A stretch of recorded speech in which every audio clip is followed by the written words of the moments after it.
semuanya, salam kenal. Namaku Ananda Rahayu dari Universitas Indraprasta PGRI. Aku dari jurusan Manajemen Retail R1A. Apa kabar semuanya? Semoga kita semua dalam keadaan sehat walafiat ya. Sebelumnya selamat tahun baru 2024. Semoga di tahun yang baru ini kita semua menjadi pribadi yang lebih baik lagi daripada tahun-tahun sebelumnya ya. Nah, pada siang hari yang indah ini, kita akan menjelajahi berbagai aspek pengaplikasian teknologi dalam bisnis retail yang baru saja dibangun. Transformasi digital dalam bisnis retail merujuk pada perubahan mendalam dalam cara bisnis tersebut beroperasi, berinteraksi dengan pelanggan, dan mengelola proses internal melalui penerapan teknologi digital.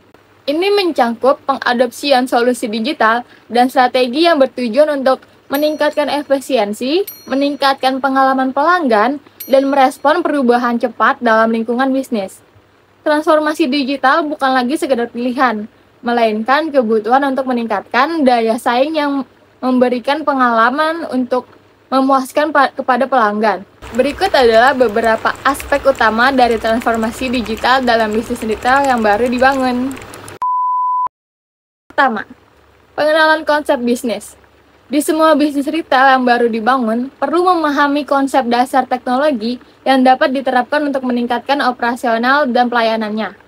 Konsep bisnis ini juga sama halnya dengan perencanaan awal dalam memulai sebuah bisnis.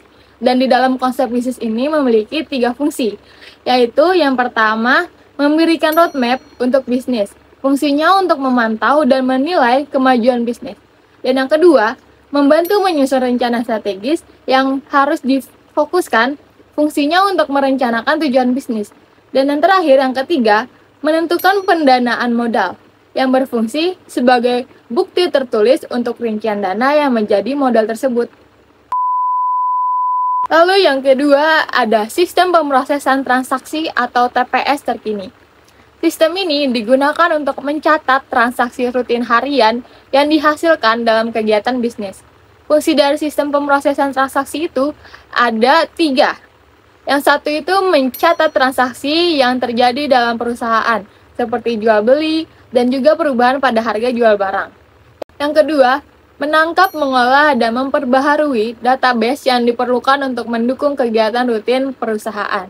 Dan yang ketiga, menyediakan informasi atas kegiatan operasional dengan akurat dan tepat waktu. Lalu yang ketiga ada platform e-commerce yang responsif. Dengan kita membangun platform e-commerce yang responsif, akan memungkinkan pelanggan berbelanja secara online dengan mudah dan nyaman.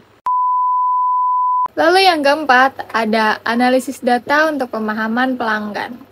Pemanfaatan analisis data ini membantu bisnis untuk memahami preferensi pelanggan, mempersonalisasi layanan, dan meningkatkan kepuasan pelanggan. Analisis data digital juga menjadi sangat penting untuk memahami pelanggan dengan lebih baik dan meningkatkan kinerja bisnis secara keseluruhan. Yang kelima, ada penggunaan Internet of Things atau IoT. Integrasi sensor IoT dalam bisnis retail membantu dalam pemantauan real-time stok barang, kondisi lingkungan toko, dan keamanan. IoT memungkinkan kontrol jarak jauh dan otomatisasi banyak perangkat, sehingga memberikan kemudahan dan kenyamanan dalam kehidupan sehari-hari. IoT juga dapat membantu dalam penghematan energi, mengurangi biaya operasional, dan dampak lingkungan. Ada layanan pelanggan berbasis chatbot. Di dalam e-commerce, chatbot ini dapat membantu menjawab pertanyaan pelanggan dengan cepat tanpa melibatkan manusia manapun. Kemampuan ini dapat membantu meningkatkan kualitas layanan pelanggan dan alokasi sumber daya manusia. Namun, pelanggan tidak selalu puas dengan kinerja chatbot ini. Misalnya, chatbot dapat merespon yang tidak sesuai kepada pelanggan sehingga menyebabkan kesenjangan antara harapan pelanggan dan kinerja sistem. Lalu ada sistem manajemen inventaris otomatis. Sistem inventaris ini memiliki pengaruh besar terhadap suatu instansi karena sistem inventory ini dapat membantu menyelesaikan masalah pengolahan data barang dan memudahkan pelaporan data barang yang tersedia. Yang selanjutnya ada pembayaran digital yang diverifikasi. Dalam era sekarang yang serba digital ini, banyak perusahaan atau bisnis yang menyediakan berbagai opsi pembayaran digital untuk mempercepat transaksi dan memberikan fleksibilitas kepada pelayan. Contohnya seperti pembayaran digitalnya seperti ShopeePay, GoPay, Dana, Kris, M-Banking, dan lain-lainnya. Lalu ada augmented reality atau AR untuk pengalaman belanja. Dalam teknologi AR ini, kita bisa membeli sesuatu tidak perlu ke tempatnya langsung. Kita bisa melihat barang secara online di smartphone kita. Seperti IKEA yang telah menerapkan AR untuk digunakan ke dalam katalog digitalnya, konsumen dapat melihat seperti apa perabot yang cocok akan terlihat di rumah. Dengan memanfaatkan teknologi AR, konsumen dapat merasakan tempat atau barang sebelum memutuskan untuk membelinya, tanpa harus ke tempat langsung. Lalu ada sistem keamanan canggih. Di dalam teknologi yang serba canggih ini, pasti kita meningkatkan keamanan seperti kamera pemantauan dan deteksi wajah, meningkatkan keamanan dan untuk mencegah kerugian.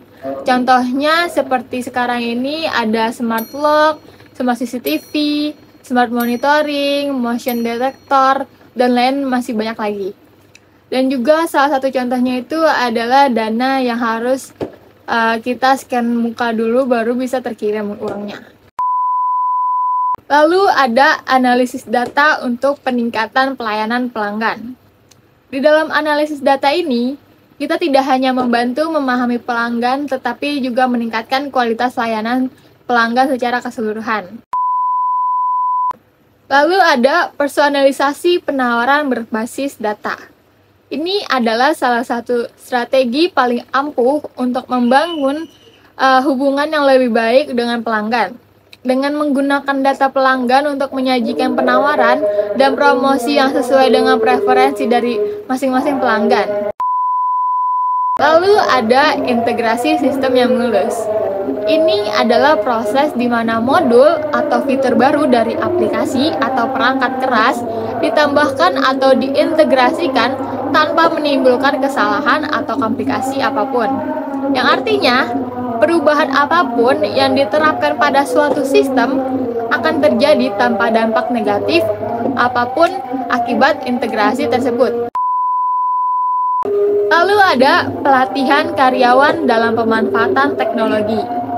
Dalam era digital sekarang ini, tidak semua orang dapat memahami kemajuan teknologi secepat itu. Maka dari itu, kita perlu adanya pelatihan untuk memahami dan memanfaatkan teknologi guna meningkatkan produktivitas dan pelayanan yang bagus untuk konsumen maupun pelanggan. Lalu ada analisis kinerja toko secara mendalam. Ini sangat membantu pemilik bisnis memahami dan meningkatkan aspek-aspek tertentu dari operasional mereka. Lalu ada peningkatan pengiriman dan logistik. Ini dapat menjadi faktor utama karena dapat membantu meningkatkan efisiensi pengiriman dan manajemen logistik. Untuk memastikan kelancaran proses dalam bisnis logistik, maka memiliki solusi pengiriman kurir terbaik adalah hal yang terpenting. Lalu ada pengenalan konsep sumber daya manusia digital. Dalam konsep sumber daya manusia digital, diperkenalkan untuk mengoptimalkan produktivitas dan keterlibatan karyawan dalam menjalankan bisnis untuk mencapai tujuan. Lalu ada inovasi dalam pemasaran digital. Dalam teknologi ini, memungkinkan inovasi dalam strategi pemasaran digital untuk mencapai audiens yang lebih luas lagi dan meningkatkan visibilitas merek dagang suatu bisnis atau perusahaan. Lalu ada monitoring dan evaluasi berbasis teknologi. Penggunaan teknologi untuk memonitor dan mengevaluasi kinerja bisnis secara berkala. Lalu yang terakhir adalah penyesuaian terus-menerus terhadap kemajuan teknologi. Bisnis retail juga perlu siap untuk terus beradaptasi dengan perkembangan teknologi demi menjaga relevansi dan daya saingnya. Nah, simpulan dari apa yang barusan kita bahas adalah dengan penerapan teknologi yang bijak, bisnis retail yang baru dibangun dapat memberikan nilai tambah yang signifikan, mencapai pengalaman pelanggan yang luar biasa, dan dapat mencapai kesuksesan jangka panjang. Oke, sekian penjelasan dari aku. Kurang lebihnya mohon maaf. Terima kasih.